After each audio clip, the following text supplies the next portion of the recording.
വടകരയിൽ 25 വയസ്സുകാരനെ കാണാതായതിന് പിന്നിൽ loan app ഭീഷണി തന്നെയെന്ന് സ്ഥിരീകരണം.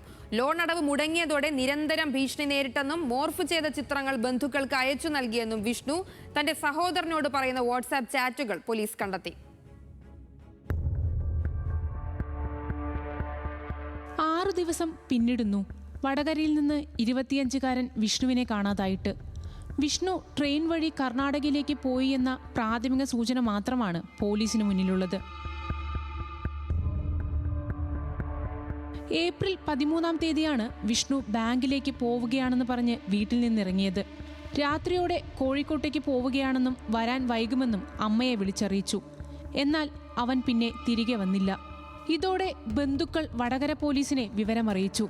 കാസർഗോഡ് ജില്ലയിലാണ് അവസാനമായി ഫോൺ ലൊക്കേറ്റ് ചെയ്യാൻ സാധിച്ചത്.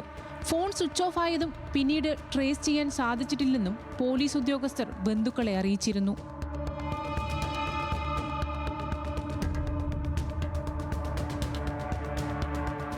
വിഷ്ണു ലോൺ ആപ്പ് വഴി കടം വാങ്ങിയിരുന്നെന്നും തിരിച്ചടയ്ക്കാനാകാത്തതോടെ നിരന്തരം ഭീഷണി നേരിട്ടതായും തെളിഞ്ഞത് ഈ ഘട്ടത്തിലാണ്. ജോലി നഷ്ടപ്പെട്ടതോടെയാണ് പണം തിരിച്ചടയ്ക്കാൻ സാധിക്കാതായത്. തുടർന്ന് ഡിസംബറിൽ പല ബന്ധുക്കളെയും ഫോണിൽ വിളിച്ച് വിഷ്ണു പണമടയ്ക്കാനുണ്ടെന്നും അടച്ചില്ലെങ്കിൽ വീട്ടിലേക്ക് വരുമെന്നും നാണം കെടുത്തുമെന്നും ഭീഷണി ഉണ്ടായിരുന്നു. പിന്നാലെ വിഷ്ണുവിന്റെ മോർഫ് ചെയ്ത ചിത്രങ്ങൾ പലരുടെയും ഫോണുകളിൽ സന്ദേശമായി എത്തി. കടുത്ത മാനസിക സംഘർഷമാണ് നേരിടുന്നതെന്ന് വിഷ്ണു തന്റെ സഹോദരനോട് പറഞ്ഞിരുന്നു. പ്രദേശവാസിയായ മറ്റൊരാളിൽ നിന്നും വിഷ്ണു 65,000 രൂപ കടമെടുത്തിരുന്നു. ഇത് പലിശ ഉൾപ്പെടെ 1 ലക്ഷത്തിലേറെയായി. ഈ പണവും തിരികെ നൽകാമെന്ന് പറഞ്ഞിരുന്ന സമയം കഴിഞ്ഞു. മാനസിക സംഘർഷം ഒരു തരത്തിലും താങ്ങാനാകാതെ വന്നതോടെ വിഷ്ണു നാടുവിട്ടു എന്നാണ് അന്വേഷണ ഉദ്യോഗസ്ഥർ മനസ്സിലാക്കുന്നത്.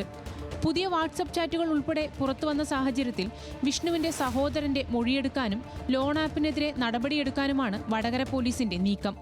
വിഷ്ണുവിനെ കണ്ടെത്താൻ പോലീസ് കർണാടകയിലേക്ക് അന്വേഷണം വ്യാപിപ്പിച്ചു. ന്യൂസ് മലയാളം, കോഴിക്കോട്.